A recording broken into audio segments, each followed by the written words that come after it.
It's going to be hard to out Damon with. Yeah, you can't out Damon. And these motions are set to create that kind of confusion. And I think this is a perfect game for us to clean that up. I'm telling you, 10 possessions, 8 scores, 8 scores, 7 touchdowns in this game plus. It should be something like that. An absolute annihilation. We want to see a 50 burger hung on these guys. We're going to see a 50 burger on. Welcome back to the Dub Podcast. I'm your host, Mike Flaunt. Make sure you go like and subscribe. Join the Discord. The links are all down below. I got my guys Izzo and Noah with me. Fellas, it was a big week for Husky football, but before we get into that, there's turmoil in Tuscaloosa, fellas. Izzo, what do you think about Alabama losing week 1? Scott Huff is the first thing that I thought of. Grubb, KDB, Sheridan, but missing Scott Huff, man, I think it's not the same kind of aura. I mean, they got Jamarcus Shepard, all that. They just look disorganized up front. QB play, out of rhythm. They already have odds on who's going to be the next coach in Tuscaloosa. I don't know if you guys saw that graphic, but there's actual Vegas odds out there on who the next guy is going to be. Noah, why did it happen? What's going on? Is it just a matter of that offense and them not having rhythm, or is there some serious cracks in the armor there for Kalen DeBoer and his squad? Right off the bat, it sure helps Florida State when they got the transfers, Deuce Robinson. They got the Tommy Castellanos kid that came in from Boston College. But yeah, man, dude, there are kinks in that armor. And you know what it is up front? I'm going to call them out right now. Caden Proctor, dude, you're 6'7", 360. You played like you're 6'4", 215. Just missing defensive ends. They look kind of like they just thought they were going to win. Everyone saw that tweet of number 18 on their team, just not running to the ball. It's unfortunate, man. I don't know a different way to say it, but they really do look unprepared. And as I see you putting the Alabama next head coach. If I was going to guess one right now, it's the lane train, baby. The lane train's coming to Tuscaloosa.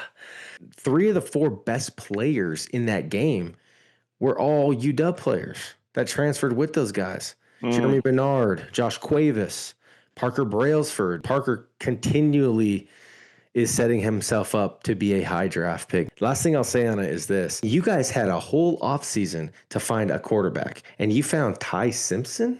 That's your quarterback? Yeah, Austin Mack, baby. I was told that Ty Simpson looked incredible in spring and fall camp. That's coming from inside the Alabama program. I mean, they were very, very confident in Ty Simpson. Bring up their schedule. And I just want to say this. You look at this schedule.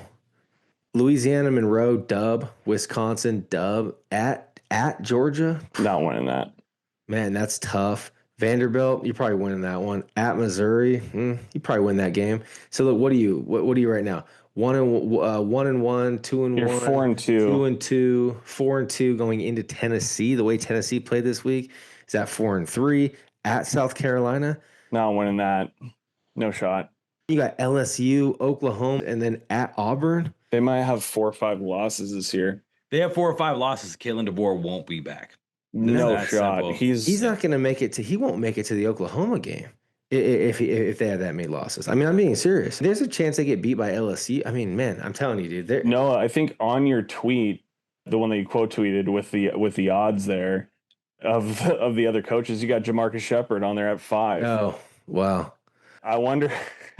I mean, as an interim head coach, it would be Jamarcus Shepard. He is the assistant head coach right now. He's probably got the locker room. I mean, everybody loves that guy.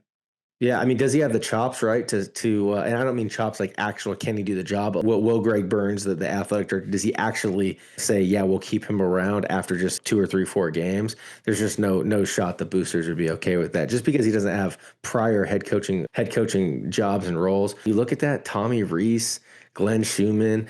Dude, the one that makes a ton of sense to me, the lane train, man. I'm telling you. Yeah. I don't see them like, DeBoer was almost like a experiment for them where he had gone to a national championship, but at UW in the Pac-12, if they're gonna go grab another coach, they're getting some upper echelon guy. Somebody in the South. Either somewhere in the South, it's Alabama, SEC aficionado, or somebody with NFL experience. Agreed. My question for you guys is, let's say Kalen DeBoer does lose that job. Is their next head coach on that list? Dillingham, he's not leaving ASU, but that would scare me. Dillingham at Bama. I don't know how he recruit. I would assume well, but I don't know. But I don't know about the South. Well, the Oregon fans said that they wanted Dan Lanning anyway, so maybe they actually come get him this time. That'd be crazy. That would be well. Dan Lanning's the next Cowboys head coach anyway, so it's fine. Oh God, that's even. I'm just seeing football Jerry Springer mixing and turning into reality TV in the NFL. As we move from Alabama to UW. Now, this first segment we're going to do as we review the Colorado State game is called Tell the Truth Thursday. Yeah, it might switch. It might be Tell the Truth Wednesday next week. It's just going to be Tell the Truth is the name of the segment. And what we're going to do is we're gonna appraise the little idiosyncrasies that our beloved UW team when they mess up and make us feel like crap. I'm gonna start with Noah on this one. I know we had a couple mishaps. I think we punted twice, had that fumble, that pop off the chest from Hatchett to Damon off his chest, and a turnover there. But if you really watch that game, and I know all three of us have rewatched it now, the offense kind of did whatever they wanted all game. And you know what? For the first game together, I thought the offensive line played well. Yeah, very well. Dude, tell me right now, as a party man, he looks way more polished. Yeah, he looks like what we thought we were getting last year. Yes, he does, man. If you go look at that second quarter run where Jonah hits up the middle and then pops it outside, and Decker and Azaparty are kind of leading the way. He seals that edge, and it is just freaking beautiful, man. I mean, it's not right there. Perfect. Gosh, Izzo, you're good at this. Look at this. Look at that seal. Come get some, baby. I love it, man. Just get in the zone. It's just, can you go back? But his feet, his hands, perfect placement. You know, but I mean, dude, it's just dialed, man. I mean, that's exactly what we thought we were getting as a party, Mike. That's a great call. But then you had John Mills, man, his just first start, man. I'm gonna tell you right now, boys, you can get that out of your right tackle all year, dude. Jonah Coleman's going for 1,500 himself. Oh yeah, ooh. I agree. I love it. Izzo, what about you? The first half we're probably going to dig into and scrutinize quite a bit, but in my opinion, it went about as I thought it would, at least outside of the blunder off the chest of Demond from Landon. Those are mistakes that we did expect. I mean, the score was 14-14 at half. I think I said 17-10 or 14-10. You said it was going to be close. You said it was going to be close. Norvell's just too good of a coach to just get blown out right from the jump. They've got scripted drives. They made some crazy play calls. There was like a scamper that they had for a touchdown. I think it was how we ended the first half. We should keep things in perspective and understand that we look at Colorado State and we go, we should blow that team out and it should be 21-0 going into the third quarter. In reality, they were a more poised, better coach team than we expected. Or maybe as expected. Their quarterback gets the ball out quick. That kind of shined a light on what people were kind of perceiving as the defensive line and edge group struggling in this game, when I think that's a little bit overblown. There's a lot of dump off passes and one read plays from Colorado State. I was okay with it for the most part. What I love to see, and I think that we got this right, was Walters adjusted and then from the first half to the second half and absolutely shut them down, especially in the run. I think, Mike, if I have this right, 96 yards rushing for them in the first half and then -11 in the second. That just goes to show Walters making adjustments. That's what you're looking for out of this game. You want learning moments. You want teach tape. And I think you got that. And the things that you have to shore up in this game, to me, are not giant personnel issues where we have glaring problems across the roster or even at like a few different spots. I just think this was game one, and the mistakes that happened in this game were because of good coaching from Colorado State and young player blunders. And that went on to prove to be correct as the game progressed. The other thing that I think we got right was, well, I'll give this to you guys. You guys got this right because I wasn't necessarily convinced this was the way that this was going to go, but we played Big Ten ball and ran it down their throat at a good defensive line, frankly. Not the greatest defensive line, but a good defensive line. And the other thing I think we nailed was, and was a hit for the game, was Denzel going off. This was a minor show of, if you put him on an island, he can take over a game. And that's what it looked like when they threw the ball his way, outside of that first pass that got underthrown a little bit. But I think he had 5 catches, 93 yards, touchdown in that arena.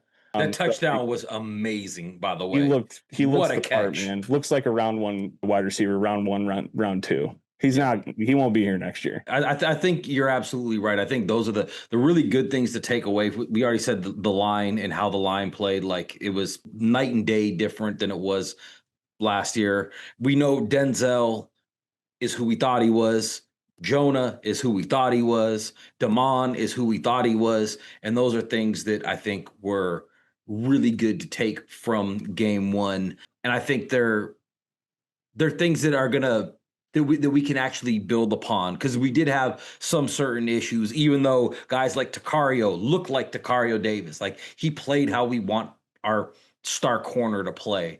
This fumbled snap at the end of the second quarter, if that doesn't happen, you're up 17-7. And as we shift into the appraisal of what we think these guys did, they can improve upon, I think those are the things where it starts. Is it seemed like sometimes the defense was swimming in the scheme, like they're still learning how to communicate correctly and be in the right places. But when the changes were made, all of a sudden you started seeing what this defense can actually look like, because they shut Colorado down in the second half. Mm-hmm. You know what I'm saying? They had the one drive where they tied it up and went 21-21, and then what was it, 17 or 20 unanswered points after that?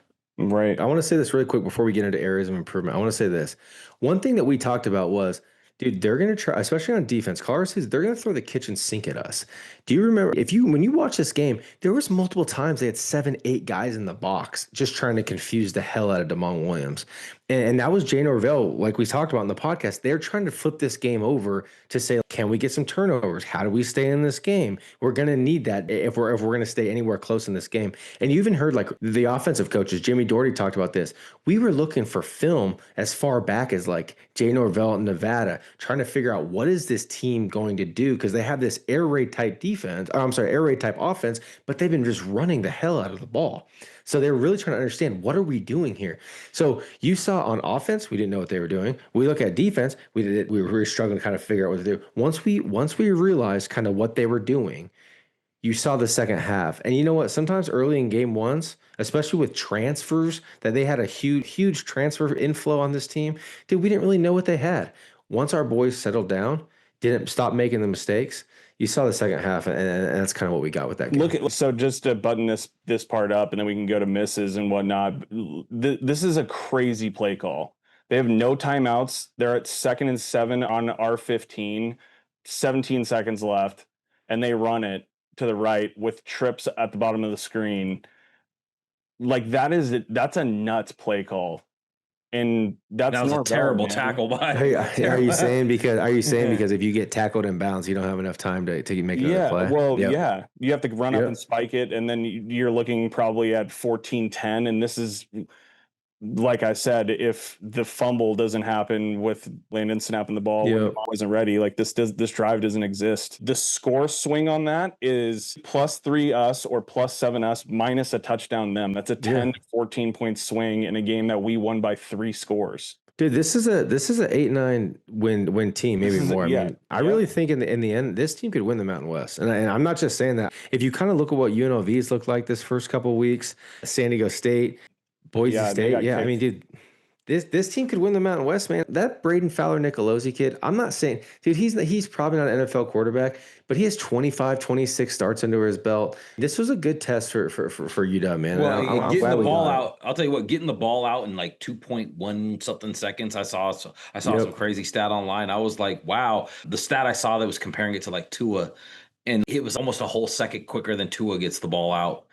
And I was like, that's actually really impressive, and kind of makes me feel a little bit better about some of the lack of pass rush that we saw. Yeah, but, and it wasn't even, there was pressure. We'll get into this as we continue on, but there was pressure in this game. But there's a throw he makes in the first quarter, the second quarter, where it's like, dude, he is so lucky he didn't get sacked here. I guess you can say that about a lot of plays, but dude, I just think a lot of the things that were negative that got a lot of hype, they're a little bit ticky-tacky. So yeah, I think you see a lot more of the game and how it played out once you've watched it. I think a lot of us, like I said, we were expecting such big things. And personally, I was expecting us to blow the doors off Colorado State. And now kind of looking back and seeing what they do and how well coached they are, it makes a lot of sense. We still won by almost 3 touchdowns. So it is what it is. But let's get into the misses. We just talked about the things that we did well. There's a lot of stuff that we can look at, especially in that first half, that can need to be cleaned up. Let's go with you, Noah, on this one. What are some things that you can see that need to be cleaned up with this team, especially going into the next couple of weeks before we eventually play Ohio State? Yep. Makell Esteen, great game, nine tackles. He has that pick, I think, on the 49-yard line. When we get the ball at midfield, you got a short field to go. It ain't 3, boys. You got to get 7. You want to win these games in October and November, you got to get 7 when you get a short field. Interior defensive line. I need you to be more disruptive. I know that he was getting the ball out quick. I know they were running a bunch of misdirection stuff with their running back, running wide schemes, so we didn't have any help in the box behind you. But you got to get off of blocks, shuck and shed, make the big boy plays in the back of the field. We can't have all the tackles coming from our linebacker room. And last but not least, I'm going to say it, Durfee. Oh boy, bring it in, pal. I'm nervous. This is your time. It's your time to show up. You're getting talked about on the pregame. You're getting talked about during the game. 6'5", 258 pounds. This kid can play on Sundays. That's what everybody's saying. Guess what, Durf? The pressures don't matter. They don't. I'm sorry, they don't. Because when you look at stats, when you look at the scouts, they don't come into you don't get a paycheck off of pressures. You get a paycheck off of sacks. You get a paycheck off of TFLs. It's time to come to the show. It's time, buddy. There's a lot of players behind you who can play, man. And I'm telling you, Devin Hyde, he's ready to go. Isaiah Ward, when he was in, he was ready to go. Yep. Durfee, it's time, buddy. Let's go. Izzo, you want to expand upon the Durfee? Probably more agree with Noah than I disagree with Noah on this, because there is a lot of hype for Durf, and we've done a lot of that, I would say, as a fan base. And I think rightfully so. When you look at the frame and you hear about the ability of practice and you see it at practice and you go to spring game and you see what he can do. And I do think we can't downplay how much they mitigated the pass rush off the edge. And so if you take that into account, it accounts for a good amount of it, but I kind of lean toward agreeing with Noah here, just because if you want to remove the snaps of which they're getting the ball out before Durfee can make an impact, and you're left with the ones where Braden Fowler, Nicolosi had the ball for a decent amount of time, was he getting pressure? And I would say there was meat left on the bone. There was enough opportunities for him to show up on the stat sheet, in my opinion, and that didn't happen. So, and he'd probably tell you the same thing. Do I expect that we're not going to have a solid edge from Zach Durfee? No. I still think the sample size of what we have from Zach Durfee is not big enough to cast judgment. And I do think he's going to be disruptive and a big player for us down the stretch. On the flip side of that, Jacob Lane showed up. So, yeah, I mostly agree with Noah on this, I would say. I won't come to the defense too hard, but I also I won't ignore context, but I agree. Okay. All right. If you were going to, let me ask this to you guys. Think about Trice. Remember what we would say about Trice all the time and how much impact he would have, but they would mitigate it. Can't get home. That's what we used to say about him all the time. I don't think he had a sack until like game 7. Yeah. Where's that game where he has 4 sacks? Do you feel like Durfee though was having that same kind of impact? Because with Probably Trice, not. You what's up? Probably not. You're probably right to call that out. Did he have the same impact as Trice? Sorry to interrupt you, but I think that's probably where you were going with that, right? Yeah, exactly. You're right. You're right to call that out, because Trice did have more of an impact. I guess for me, Izzo, it's frustrating to me when we're hearing all offseason, spring, fall, his repertoire. Oh, it's not just a bull rush. It's not just the spin move anymore. He has all these new moves. He has these hands. He's been in the weight room. He's finally healthy. And it's like, dude, don't get me wrong. If anybody knows anything about health and how important it is, the best ability. The edge spot. Yeah, the best ability is availability. So when you're out there, that's key number one, man. I'm just saying, I'm a big fan of Durfee. I've seen him be elite. All I'm saying, buddy, go be elite. We got to see it. We got to see it. It's a challenge with love. Absolutely. It's a challenge with love. And so you got any other appraisals you want to make on the game besides Durfee?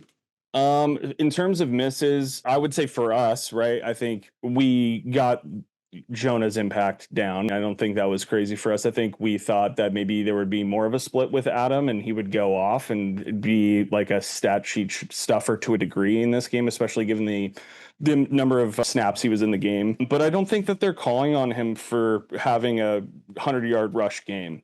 I don't think Adam or Jonah. Sorry, Adam Muhammad. Yeah.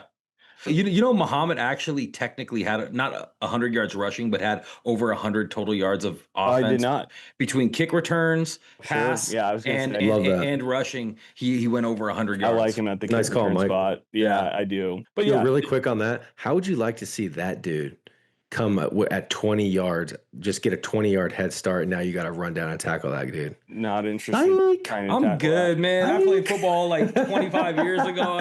I'm good. I'm too old for that.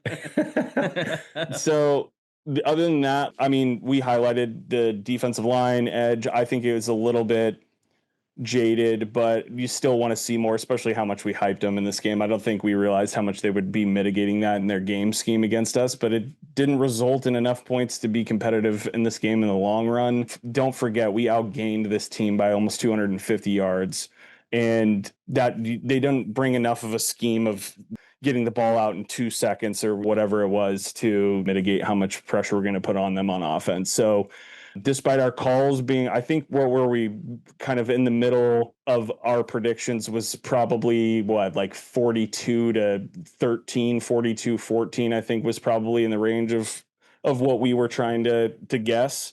And 38-21 is not too far off, but it's a miss for us, I would say. Yeah. 7 points either side. We scored on 6 of 9. We scored on 6 of 9 of our offensive possessions. I'm not talking about the ones at the end of half because it's just us kneeling on the ball or whatever it may be. But the only time we truly didn't score, it's when we inflicted wounds on ourselves. And Mike, I know you kind of want to get into Damon and his processing, but the fumble, a couple of those sacks we took, offsides penalties, holding. Yeah. You know, that actually kind of goes into one of my points when I was talking about the areas of improvement is mental mistakes are going to happen. And so those do need to be improved upon. But the big thing is the mental toughness that's supposed to go with it, where, hey, my guy messed up. Now, us as a team have to pick them up and hold them up. And I don't feel like that happened in the first half. Like when they kept answering a mistake with a touchdown, things that, I mean, I feel like we're going to constantly have this 2023 hangover where we kind of look back at that team because that's the last real elite team here at Washington. But those guys were able to pick each other up when something happened. And when the fumble happened with Damon and Landon Hatchett, I was really hoping for the D to step up and make that, get the ball back, because we were going in to score again. We were getting ready to go up 21-7, and we're starting to look at a completely different game if that happens. And then in the I think it was the second drive of the game, I don't remember if it was a holding or an offsides penalty that really it kind of paused what we were doing. Was it Jaron Hatchett got the holding penalty and we had to go back? I'm pretty sure. You tell me if there's anything that you guys disagree with from just a game summary perspective. On offense, we saw Damon step up as QB1. Absolutely, not even close. 75% completion percentage, no picks. He added the legs when it was needed. He was smart and selective when he tucked the ball, which was something that I think we would have criticized a lot if we felt like he was running the ball too much. We established the run game identity. We don't need to harp on that. As a party in the offensive line showed up, as we kind of have been hyping throughout the year, we saw that 4 of the top 5 PFF grades were from offensive linemen. I thought that was awesome. The interior communications between Landon and doing those different types of things, I thought that was much better than what we saw last year. There was some continuity, and we wanted to see that. Q Moore had a phenomenal pass protection game. We called that out, so I guess that's a hit for us as well. And Adam Muhammad's screen was phenomenal. great play. Great call too before the game on. You also called the Jonah Coleman 4th and 1 screen as well. Remember you said he's going to take a 4th and 1 and take it up the sideline for a touchdown or something. I mean, you called that one as well. You saw it, and if you dug deep into this game, I think you saw that there was an opportunity where they were going to try to pursue Demond and put pressure on him up the middle, and it just spelled opportunities where a couple times during the game you would throw them for a loop if you dumped the ball off or you threw a draw out there. So in terms of the offense, do you think that there's anything missed from that synopsis, that DeMond established himself as QB1, the running back and the tight end utilization was good, the offensive line stepped up massively, and we established a run game identity in this game? I would completely, I mean, like we said, we kind of did whatever we wanted all game, and that really wasn't true. Right. Defense, in terms of summarizing what we talked about, Colorado State, they rolled out new looks, and that was trouble for us in the first half. Run fits, squeezed, and then we squeezed in the second half, and that's kind of what we expected, right? We saw the adjustments from Walters. They were negative 11 yards in the second half rushing, and kind of shut them down. Well, I was going to say defensively, I guess my biggest concerns happened in a couple places. There were some concerns with how we were against the run game to start, which I think we kind of cleaned up. The communication on the back end was where I got where I was the most worried, because there was a few plays that just were missed by Colorado State that were open. There were guys that they just didn't see, and it was because busted coverages. I saw McLaughlin have a few where he didn't know where he was going, even though he made up for it because he had an amazing game as far as playing conspicuous football, making big tackles, breaking up. He was a tough-nosed kid, and he made a lot of plays, but there was a lot of miscommunications you saw on the back end. And then Leroy Bryant, I thought, struggled at a few different points of the game. And then when Rashawn Clark got in, I saw a lot more of a dog come out. Like, he was very, very aggressive, and not just on the sack, which was a huge play in the game. But those are things that I want to see more out of the back end, is more communication and a little bit more aggressiveness. If I could see a little bit more aggressiveness, I will be happy, because I think there were some plays they left on the field. Do you have some of those grades that we could? Yeah. So in terms of PFF grades on defense between Rashawn Clark and Leroy Bryant ended with everybody pretty much tackled well in this game. So Leroy in coverage was a 42.5, obviously a little bit lacking there, of course. And Rashawn was a 55.6 PFF grade. And Rashawn ended up with a 56.6 defensive grade versus Leroy's 43.4. So obviously there was a difference there. And you would like to see both of those numbers be better for both of those guys, to be honest with you. Anything if below 35 grade is a cause for concern in any of defense, run defense, tackling. I think that's when it gets concerning, especially if you play, I don't know, more than a third of the game. So yeah, he's teetering near concern from. Who are our highest graded players, period, on defense? On defense, highest graded player was Simode Pepa, which he played, I think 10 total snaps. Isaiah Ward, he had 24 snaps. He was a 71.2. RDA, 7 snaps, didn't play a whole lot. He was a 64.5. Alex McLaughlin was 4th, tied with Takario, which, oh man, some of these. I agree. I'm a phenomenal game. Yeah, Takario, did he give up a pass reception all game? I think he gave up one. Okay, but he had way more plays where he was in the thick of it, knocking balls down, or just running stride for stride with a guy, and the quarterback having to put it in a place where nobody could get it, because he was attributed from PFF with 5 targets and 1 catch. Got it. Okay. What about Efi? Efi was just below Takario with a 63.3.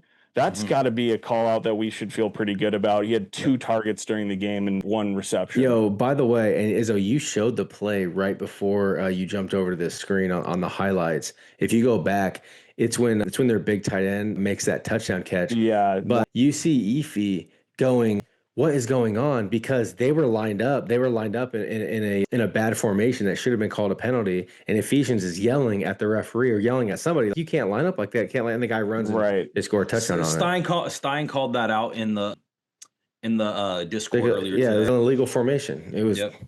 This is it right here. I think they score on this Slot. touch. Not right here, but I think they end up scoring on this drive too. This was a great play by McLaughlin. Just gosh, man, he's so much bigger. If you look at his last year's tape with Northern Arizona, he's so much bigger now. This is the play. Yeah. McLaughlin's got that dog in him too. No, that's not it. That's all right. Just keep it rolling. It's the next one. Yeah. Yeah. They go to this guy multiple times. The tight end's huge. He's like 6'6", 6'7". Yeah, he's a big boy. They were talking about, so he is a, that was it right there. He was an old quarterback and he didn't have any, like nobody gave him any love. And I guess I can't remember if it was his end of his senior year, he grew like 3, 4, 5 more inches, put on a ton of weight. His dad called one of his old buddies who was a coach and was like, hey, what do you think about Jackson having an opportunity? He's like, dude, bring him to Colorado State. Let's go. Dude, and I mean, he's going to be a hell of a player. He keeps making catches like that. He'll be an all-league Mountain West type tight end. No, he is a stud. Him and the running back were probably the best players on the field for those that guys. Dude, pre-kid, no shot that he's at Colorado State next year. Mark my words. That kid's vision is nice. Their outside linebacker, I think I saw Hood call it out too. He's going to be a stud. Oh, long number 40. That catch is ridiculous. Yeah, that's some first round stuff right there. there. That was the play of the game, if you ask me. That was amazing. But we talked about the route tree with Denzel. That is right there, and the one-handed catch up against the body. Good coverage. Come on, man. Yeah, he's gonna be bodying guys all year. Makell Esteen's pick. Because you were talking, Mike, about the like turning point, how you wanted to see it at the end of the second half where we got the stop and then maybe got the ball back to see if we could score again in that short amount of time that they had. I think that pivot moment where you were looking for that just happened when Makell got that pick. Yep, it was a huge moment and it was big. And I mean, I think that's something to call out with both the safeties because both Esteen and McLaughlin led the team in tackles. Yep, they were 1 and 2, and then you had, I believe, Buddha was next. But Buddha, man, I thought Buddha played great personally. I know some people saying his run fits weren't there, but man, I thought he played great. One of the things you really want to make sure you see is that we're tackling well, and there was no problems in the tackling department. We were wrapping up. There was 2 blatant missed tackles: the Alexander miss on the touchdown run, and then the Esteen miss on that other touchdown run that we just showed. Those were the 2 big missed tackles. And I think it's easy for us as fans to fixate on those bad plays, right? Because you're looking for improvement and you're thinking about plays that stick out. But there was a lot of big tackles, like that Alex McLaughlin one in the back end of that end around that Devin Bryant.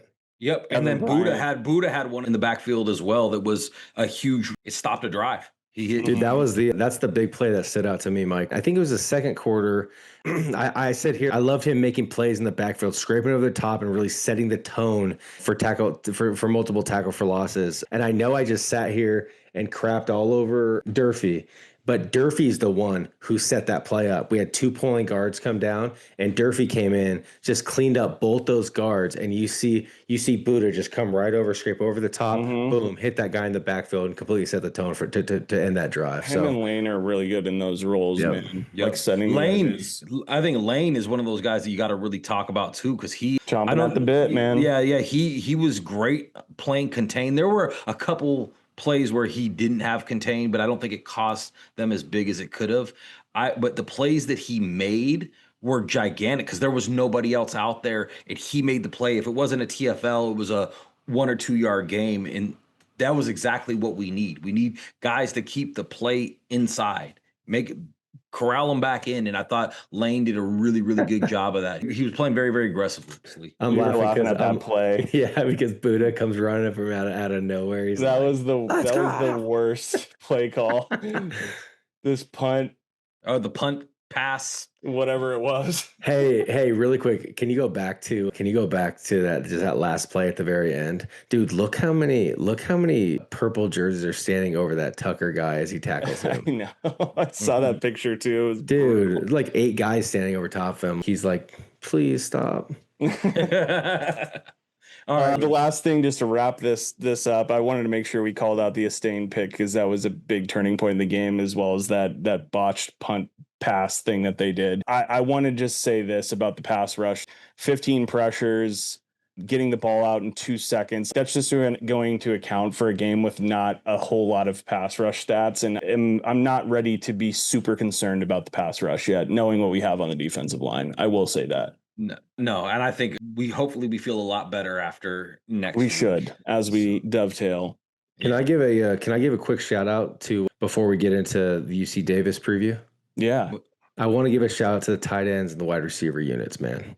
If you watched multiple different times in this game, whether it was a 12-yard run, 15-yard run, big deep pass, but them blocking down the field was absolutely on point, and you just love seeing that effort, man. And I just want to give a shout out to Kevin Cummings and Pow Pow, man, for just emphasizing that in their rooms, emphasizing that in practice, because that's what, whether you want to say it or not, man. I don't know if I'm saying this about UW or not, but that's what championship teams do, man. They block downfield. They do the little things to be the best. It's little things. Hey, man, that's what morphing this team into a Big Ten offense, which is what the UW offenses were in the 90s, is all about. You got to have blocking coming from everywhere, and I think that really happened. All right, now let's take a look at UC Davis. UC Davis was an 11-win team last year. They're ranked 7th in the FCS preseason coaches poll. Izzo, if you're looking at this preview of what you think the UC Davis offense is going to do versus our defense, what are you trying to see our defense accomplish against an FCS team? Because this should be a game that we handle easily. I don't want to ever say that again after Montana a few years back, but it is what it is. Hold up, Izzo. Before we get into that, UC Davis, baby. Coach Pete's alma mater. We should let Noah kick this off, dude. You can't, Dude, played quarterback at UC. All right. Game.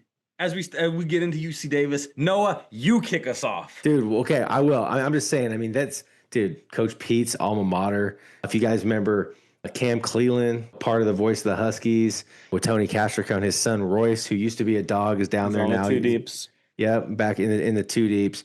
They had their Mercer game canceled with like 7 minutes to go in the fourth quarter down in Alabama because of some crazy thunderstorms. Just straight up just canceled the game with 7 minutes to go. They were winning.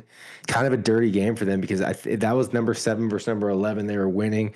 That would have probably. Did they get the win for that? No. Game cancels. Game cancels and it's over. That is brutal. But dude, this UC Davis team, man, they bring a tricky type shape-shifting offense, man. Will give you a lot of different looks. They'll line up everything from two tights, power to empty sets. They're kind of constantly just mixing personnel to keep defenses on their heels. Dude, you got to expect to see just a ton of pre-snap shifts, a lot of motions. Their goals isn't necessarily to go up tempo or like snap the ball fast, but it's really to create confusion, and you'll really see that with their quarterback, and we'll get into him quite a bit. But man, their O-line and run game, all 5 of their starters are coming back. Their 2 offensive tackles were all Big Sky players. But like I said, man, they like to use the tight ends to shift, really set angles in the run game for Jordan Fisher. I think he's had multiple 100 games, or at least he was on track, I think, in the Mercer game for that. And then the passing game, man, this Caden Pinnett kid, redshirt freshman, strong dual threat player.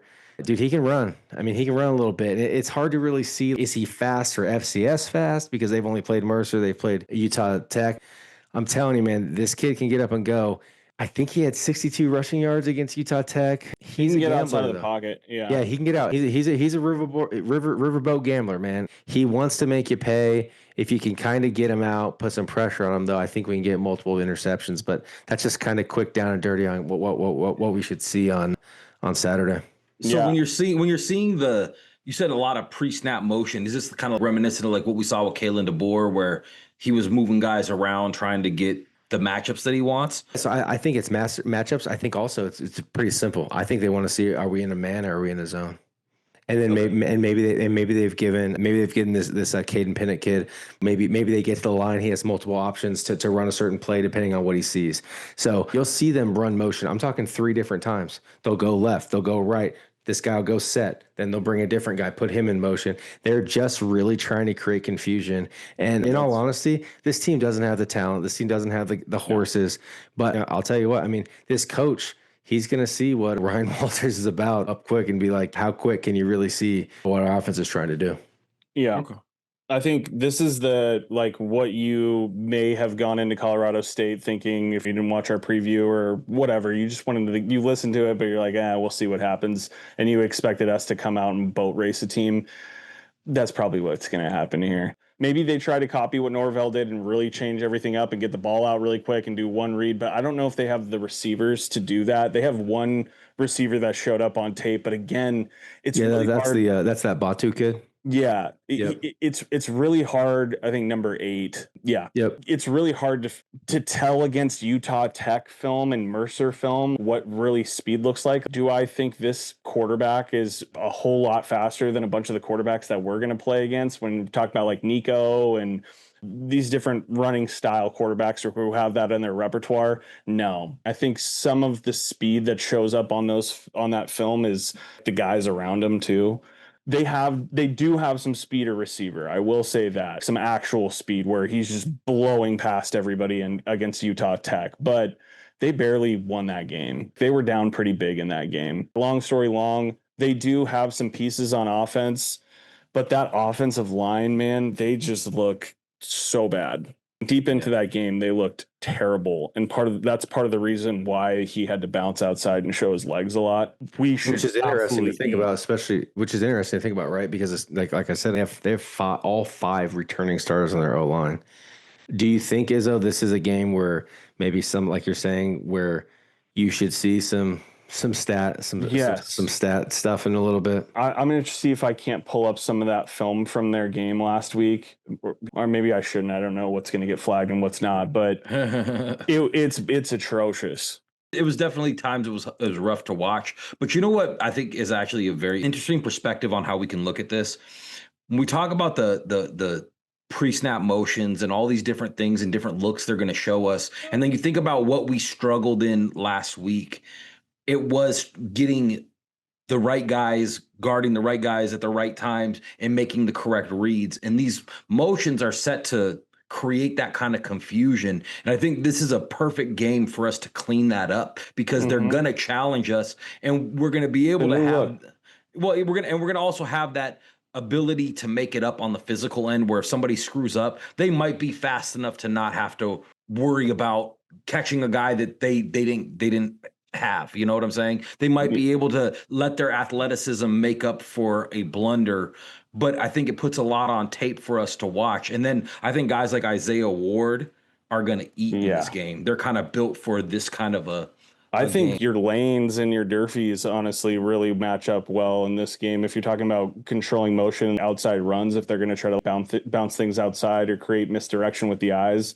And I think to your point, Mike, in terms of a get right with that motion, boy, Buddha and Devin Bryant are built for this exact type of offense. Eye discipline, really strong against the run, sure tacklers, where they need guys who you can depend on are going to be in the right spot against the run.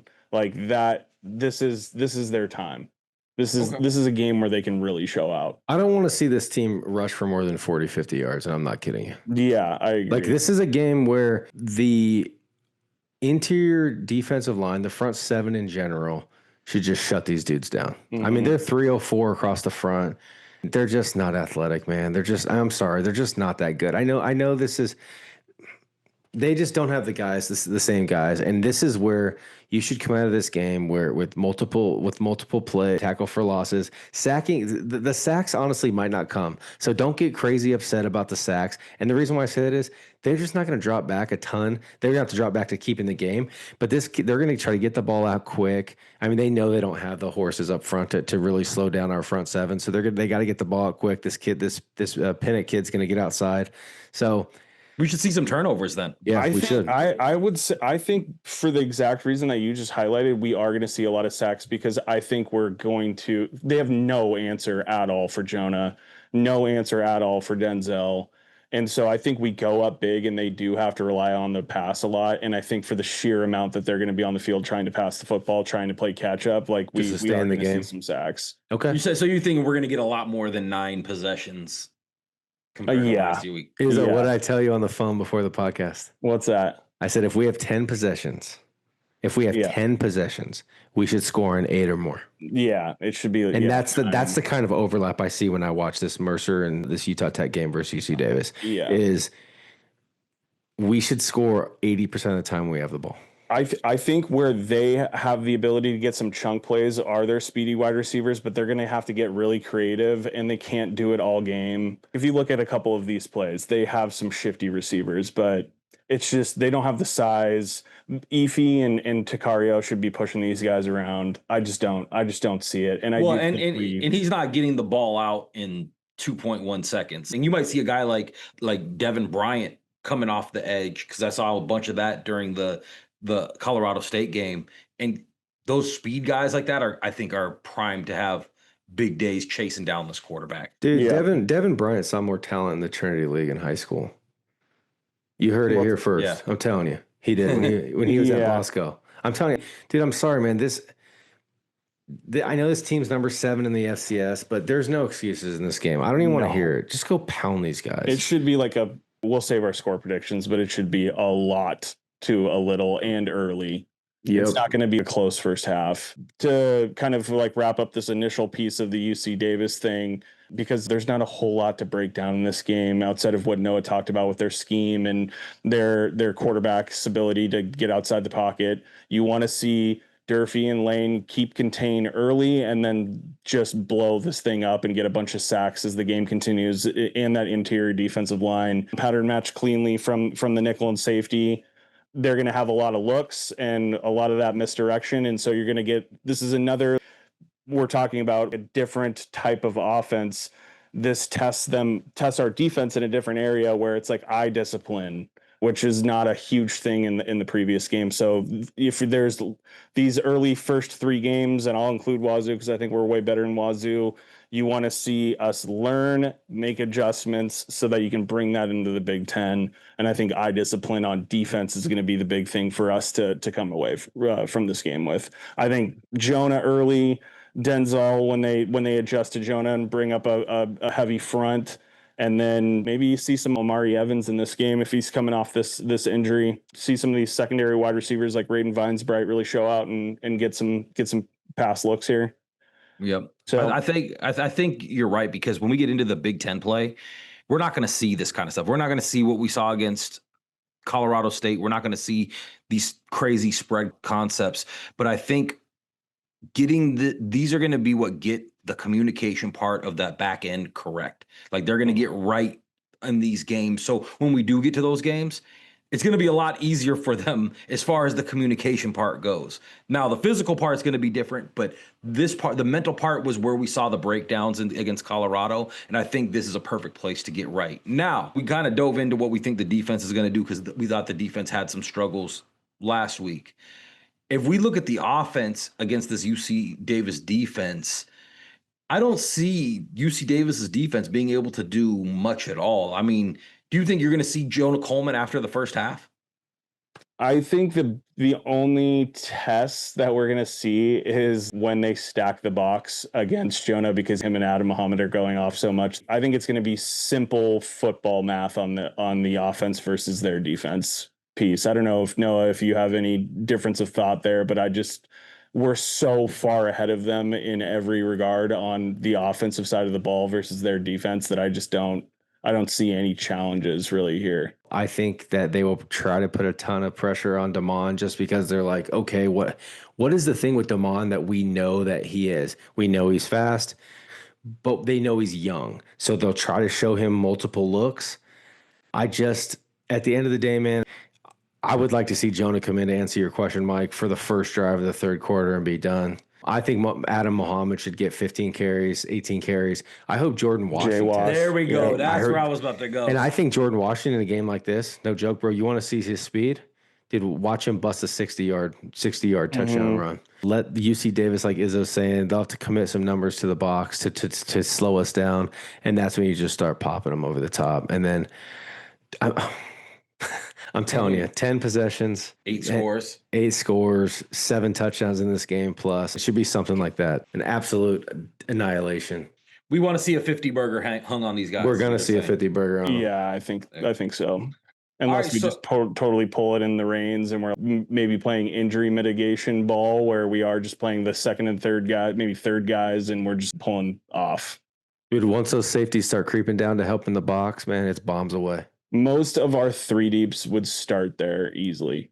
Yep. So if we're going to look, is there any, I mean, we kind of are beating a dead horse here, but is there any real big matchups you guys want to watch? Or is it just, hey, we want to see the offensive line run block, knock these guys around and get home without any injuries? I want to see. Go ahead. Is it all coming? Yeah, I want to see Efi or Takario up against the Samuel Batu Jr. kid, the number 8 wide receiver. I think he's the guy who you could say is like projectable to transfer out of there and end up somewhere better. But that's about it, frankly. Our defensive line, the rotations on the defensive line, keeping fresh against that offensive line is going to be an absolute nightmare for them to contend with. So I guess if I had to call it out, it would be our corners versus number 8, that wide receiver, and our defensive line just obliterating that offensive line. Noah?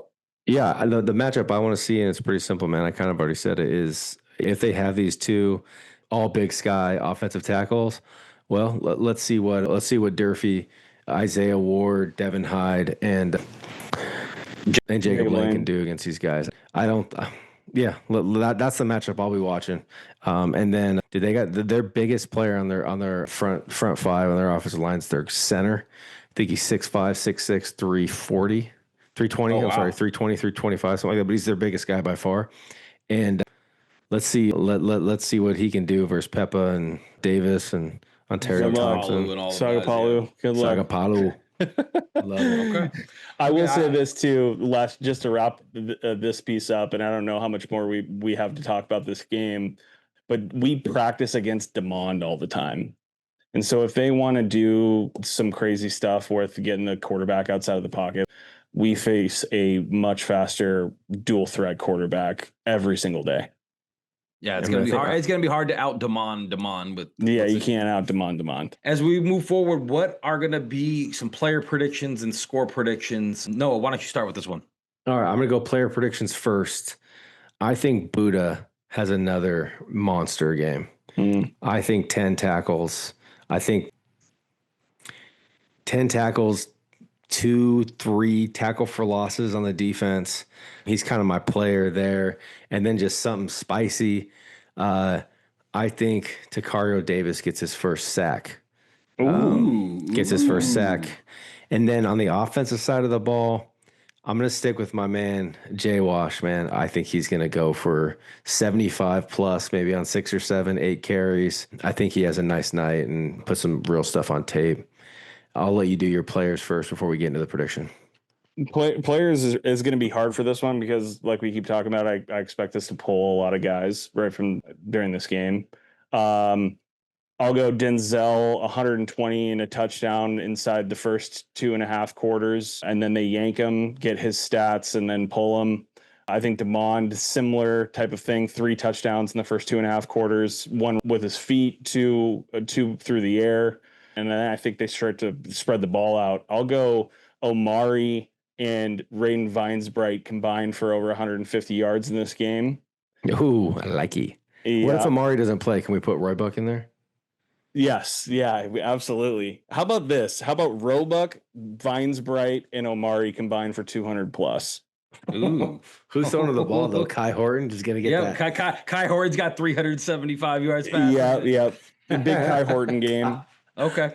Defense, 2 takeaways, 4+ sacks, at least 4+ sacks. We got to fill the stat sheet somewhere in this. Dude, we're Dugan, boys. We are Dugan. I mean, love it. This is a team where we better, unless they're doing the 2-second stuff, we should get 4+ in this game. I'll save my game score prediction. Okay. For me, I think you're going to see Rashid Williams get his first touchdown on offense. Yeah. Yep, I think you're going to see him. He's going to be one of those guys that makes the play. I think Adam Muhammad finally goes for his 100. And then on defense, my guy, Rashawn Clark with the pick 6. He's going to have a pick six. And then Ontario Thompson's going to get his first sack as a dog. That's a great call. Yeah, it's a safe one. Yep. All right. Like that. All right, so now let's look at the scores. Izzo, let's go with you first. I'm going to go 54-13 dogs. Ooh, all right. Noah. Well, I like 13 too, Izzo. It's a safe one. All right, just because I think they will get a lot of opportunity in this game, and I don't think they'll pull their starters. I think they'll want to. I think they're going to want to try to go. I'm going to go a touchdown and 3 field goals for them. So I'm going to go 56-16. Okay. Okay. So basically a similar game to Oregon versus Montana State. This is our the Oregon versus Montana State What? game. Hey, Izzo, can you click on the Washington real quick? I want to see this really quick. The Washington, the logo right there. Just to pull it up right there. Yep. And I want to see, do they have a spread for this game yet? Yeah, click on that. Because it hasn't been up for a while. Scroll down. It's got to be at least 3 or 4 touchdowns. It's still go up. They still don't have a spread for this game. I don't know why. They might not give you one. And I think it has to do with because it's the FCS thing. But they had one last week for Montana State. I wonder if there's an injury that we just don't know about or something, because it's just very strange to me. There's still no line for this game. No line. It's still NA, right? Yeah. That's weird. Okay. Yeah. If I'm going to go with my prediction, I'm thinking 49-6. I think they're going to fall one short of the 50 burger, but I think defensively they're going to get right, and UC Davis isn't going to be able to do a thing.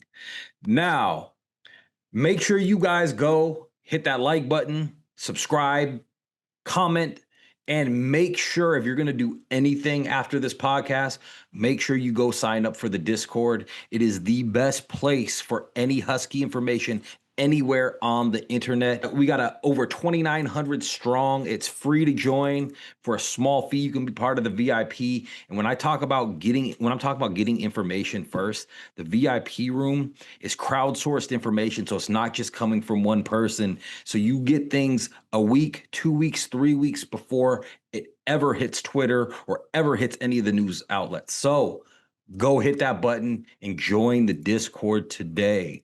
Absolute blast during games. Chaos. Yep. No, it's great.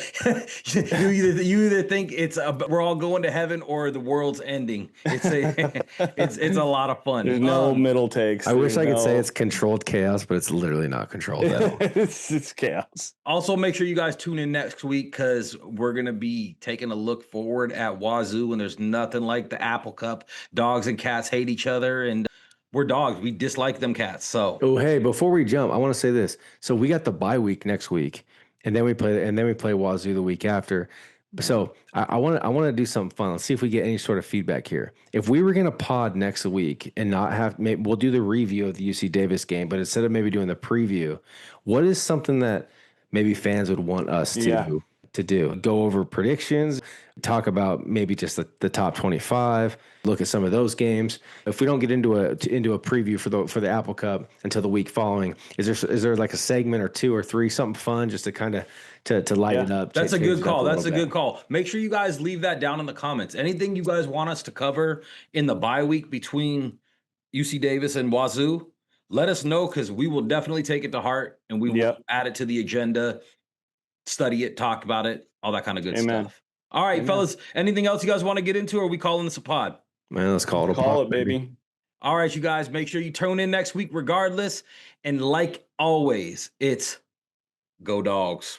Go dogs, baby. Go dogs. Lego.